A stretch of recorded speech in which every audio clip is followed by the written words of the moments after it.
Friends, welcome back to Viswas home. இன்னைக்கு பார்த்தீங்கன்னா, என்னோட விளாக் வந்து நைட்டு 7:00லேருந்து நான் ஸ்டார்ட் பண்ணுறேங்க. இன்னைக்கு நைட் டின்னர் பார்த்தீங்கன்னா, இட்லி அப்புறம் 2 வகையான சட்னி. இதுதான் நான் வந்து இன்னைக்கு ப்ரிப்பேர் பண்ண போகிறேன். வாங்க வீடியோக்குள்ளே போகலாம். இப்போ முதல்ல வந்து நம்ம தேங்காய் சட்னி வந்து ரெடி பண்ணிக்கிறலாம். இதுக்கு வந்து நான் 1/4 மூடி தேங்காவை வந்து சின்ன சின்னதாக கட் பண்ணி எடுத்து வச்சுருக்கேன். இப்போ இதை வந்து நான் மிக்ஸி ஜாரில் வந்து சேர்த்துக்கிறேன். இதுக்கு வந்து நான் ஒரு 2 பச்சை மிளகாய் வந்து எடுத்திருக்கேன். எப்போவுமே தேங்காய் சட்னிக்கு வந்து கொஞ்சம் காரம் அதிகமாக இருந்தால் தான் ரொம்ப நல்லாயிருக்கும். 2 பச்சை மிளகாய் சேர்த்துருக்கேன். இது கூட வந்து ஒரு சின்ன துண்டு இஞ்சி சேர்த்துக்கிறலாம். இஞ்சியை வந்து ஃபஸ்ட்டு நல்லா தோல் சீவிட்டு அதுக்கப்புறமா குட்டியாக கட் பண்ணிவிட்டு சேர்த்துக்கிறேன். கொஞ்சமாக சேர்த்துக்கிறலாம்.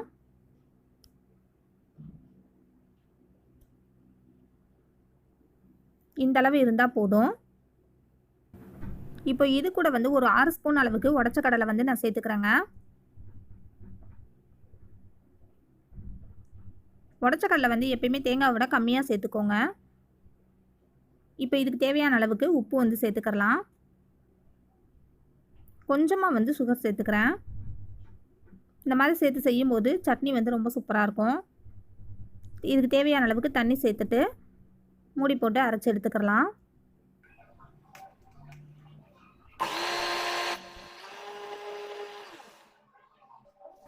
இப்போது சட்னி வந்து நமக்கு ரெடி ஆயிடுச்சு. இப்போ இதை வந்து நான் வேற ஒரு பாத்திரத்தில் மாற்றிக்கிறேன். இது கூட வந்து நம்ம கொஞ்சமாக தண்ணி சேர்த்துக்கிறலாம். தண்ணி சேர்த்துட்டு நல்லா கலக்கி எடுத்தாச்சு. இப்போ இதை வந்து நம்ம அப்புறமா தாளித்து விட்டுடலாம். இதுக்கப்புறமா வந்து நம்ம தக்காளி சட்னி வந்து ரெடி பண்ணிக்கிறலாம். இதுக்கு வந்து ஒரு 2 தக்காளி எடுத்திருக்கேன். நல்லா ஒரு பெரிய சைஸ் தக்காளி, அப்புறம் வந்து ஒரு சின்ன தக்காளி எடுத்திருக்கேன். நீங்கள் வந்து மீடியம் சைஸ் தக்காளி எடுத்தீங்க அப்படின்னா ஒரு 3 தக்காளியை வந்து எடுத்துக்கோங்க. ஒரே ஒரு பெரிய வெங்காயம் எடுத்திருக்கேன். இதை வந்து நம்ம ஒரு மீடியம் சைஸில் கட் பண்ணி எடுத்துக்கலாம். ரொம்ப பொடுசாக கட் பண்ணணும் அப்படிங்கிறது தேவை கிடையாது. ஏன்னா நம்ம வந்து சட்னிக்கு வந்து அரைச்சி எடுக்க தான் போகிறோம். மீடியம் சைஸில் வந்து நான் கட் பண்ணி எடுத்துக்கிறேன். இப்போ தக்காளியும் இதே மாதிரி வந்து கட் பண்ணிக்கிறலாம். இந்த தக்காளி சட்னி பார்த்திங்கன்னா இட்லி தோசைக்கெலாம் பார்த்திங்கன்னா ரொம்ப சூப்பராக இருக்குங்க. தக்காளியும் பார்த்திங்கன்னா ரொம்ப பொடுசாக கட் பண்ணணும் அப்படிங்கிறது இல்லை, மீடியம் சைஸில் கட் பண்ணி எடுத்துக்கோங்க. இந்த சட்னி பார்த்திங்கன்னா எங்கள் அம்மா கிட்டே இருந்தால் நான் கற்றுக்கிட்டேன். இந்த சட்னி எங்கள் வீட்டில் இருக்கிற எல்லாருக்குமே ரொம்ப பிடிக்குங்க. ரொம்ப சூப்பராக இருக்கும் இட்லி தோசைக்கெலாம். கண்டிப்பாக நீங்கள் உங்கள் வீட்டில் வந்து ட்ரை பண்ணி பாருங்கள். இப்போது வெங்காயம் தக்காளி கட் பண்ணி எடுத்ததுக்கப்புறமா நம்ம வந்து கொத்தமல்லியை வந்து கட் பண்ணி எடுத்துக்கலாம். கொத்தமல்லி பார்த்திங்கன்னா இந்த அளவுக்கு வந்து எடுத்துக்கோங்க. நீங்கள் கொத்தமல்லி அதிகமாக சேர்க்கும்போது சட்னி வந்து டேஸ்ட்டாக தான் இருக்கும். நல்லா வாஷ் பண்ணி எடுத்துட்டு சின்ன சின்னதாக கட் பண்ணி எடுத்துக்கிறேன்.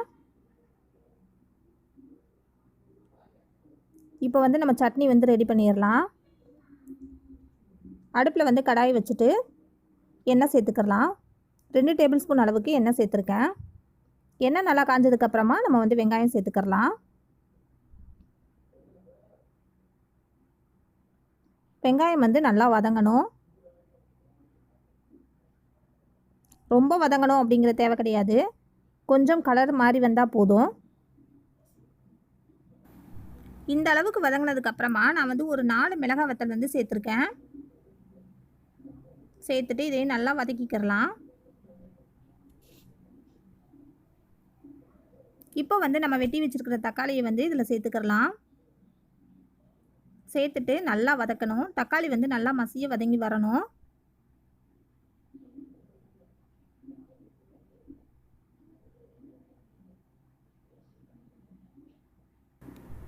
இப்போது நம்ம இந்த தக்காளி வதங்கிறதுக்கு தேவையான அளவுக்கு நம்ம உப்பு வந்து இதில் சேர்த்துக்கிறலாம். சேர்த்துட்டு தக்காளி வந்து நல்லா வதங்கி வரணுங்க. இப்போ பாருங்கள், தக்காளி வந்து நல்லா வதங்கிருச்சு. இது கூட வந்து நம்ம கட் பண்ணி வச்சுருக்கிற கொத்தமல்லியை வந்து சேர்த்துக்கிறலாம். இப்போது நான் இது கூட வந்து ஒரு 6-7 பூண்டு பல் வந்து நான் சேர்த்துருக்கேன். ரொம்ப சின்ன சின்னதாக இருக்கிறதுனால நான் வந்து ஒரு 6-7 பூண்டு பல் சேர்த்துருக்கேன். நீங்கள் வந்து கொஞ்சம் பெரிய சைஸ் பூண்டு பல்லாக எடுத்தீங்க அப்படின்னா ஒரு 4 அல்லது 3 பல் சேர்த்துக்கோங்க. இதை வந்து நம்ம லாஸ்ட்டாக தான் சேர்க்கணும். சேர்த்துட்டு நல்லா கிளறி விட்டலாம். அவ்வளோதான். இப்போ நம்ம வந்து ஸ்டவ் ஆஃப் பண்ணிடலாம். இது வந்து நல்லா ஆறட்டும். இப்போது சட்னிக்கு வந்து நல்லா ஆறட்டும். ஆறுனதுக்கப்புறமா நம்ம அதை வந்து அரைச்சி எடுத்துக்கலாம். இப்போ நான் வந்து இட்லி தட்டில் வந்து இட்லி ஊற்றி எடுத்துக்க போகிறேன். இட்லி தட்டில் வந்து கொஞ்சமாக எண்ணெய் தடவிட்டு நம்ம வந்து மாவு ஊற்றிக்கலாம். அப்போ தான் நமக்கு இட்லி தட்டில் வந்து இட்லி வந்து ஒட்டாமல் வரும். இந்த இட்லி மாவு பார்த்திங்கன்னா நான் வீட்டில் வந்து அரைச்சி எடுத்துக்கிட்ட இட்லி மாவு தான். இட்லி தோசைலாம் பார்த்திங்கன்னா ரொம்ப சூப்பராக வரும். நல்லா ஒயிட்டாக இருக்கும் இட்லியெல்லாம். 2 தட்டுலேயுமே இட்லி ஊற்றுனதுக்கப்புறமா இட்லி பாத்திரத்தில் வந்து நம்ம மூடி போட்டு வச்சிடலாம்.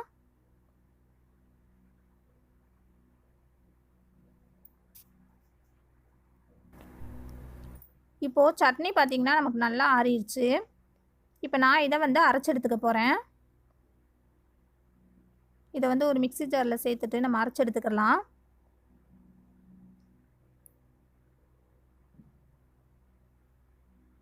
இதுக்கு வந்து நீங்கள் தண்ணி எதுவுமே சேர்க்க தேவையில்லை. தக்காளியில் இருக்கிற தண்ணியே பார்த்திங்கன்னா உங்களுக்கு கரெக்டாக இருக்கும்.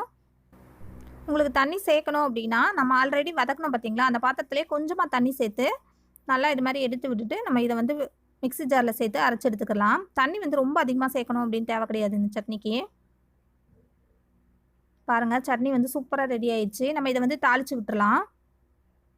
இப்போ இட்லி பார்த்திங்கன்னா நமக்கு வெந்துருச்சு. ஸோ இதை வந்து நான் எடுத்துக்கிறேன். இதை எடுத்துட்டு நான் வந்து சட்னி தாளித்து விட்டுறேன். சூப்பராக நமக்கு இட்லி வந்து ரெடி ஆயிடுச்சு பாருங்கள். எவ்வளோ ஒயிட்டாக இருக்குது பாருங்கள். இட்லி வந்து நல்லா பஞ்சு மாதிரி சாஃப்டாக இருக்குது.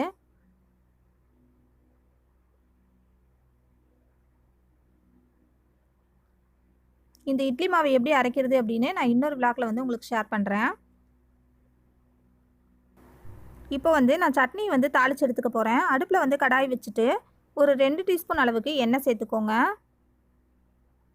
எண்ணெய் நல்லா சூடான உடனேயே வந்து நம்ம கடுகு சேர்த்துக்கிறலாம். கடுகு வந்து நல்லா பொரிஞ்சு வரட்டும்.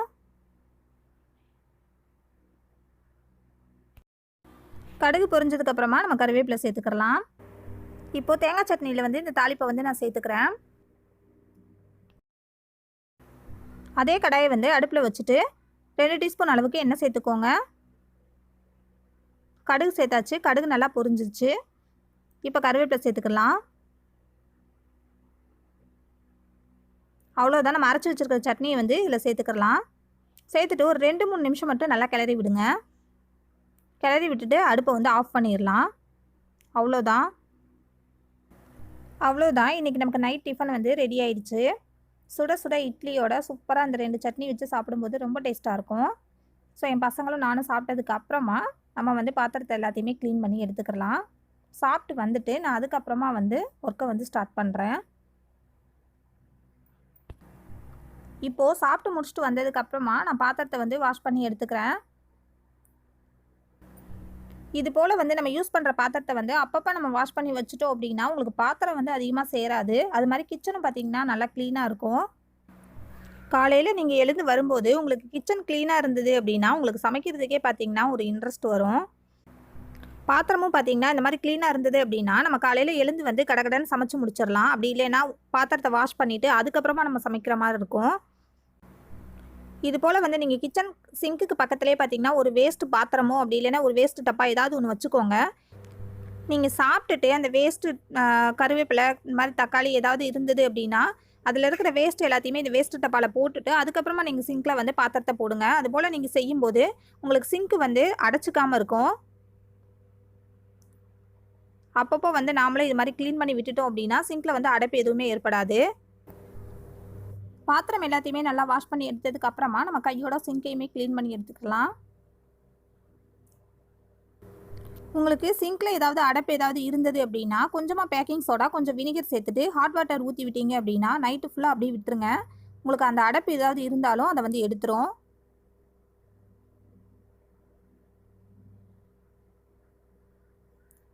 இப்போ பாத்திரத்தெல்லாம் கழுவி முடிச்சுட்டு நான் சிங்கை வந்து நல்லா க்ளீன் பண்ணி விட்டுறேன். சிங்கை வந்து இது மாதிரி க்ளீன் பண்ணி நல்லா சுத்தமாக வச்சுக்கிட்டோம் அப்படின்னா உங்களுக்கு கரப்பாம்பூச்சி தொல்லை வந்து இருக்காதுங்க.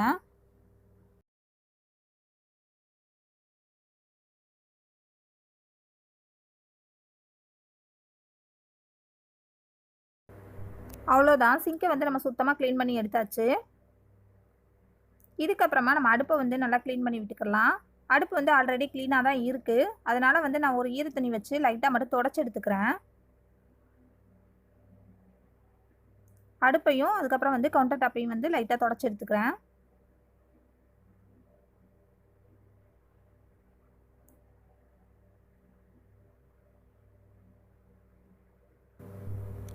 அவ்வளோதாங்க, நம்ம கிச்சன் கவுண்டர் டாப் வந்து க்ளீன் பண்ணி எடுத்தாச்சு.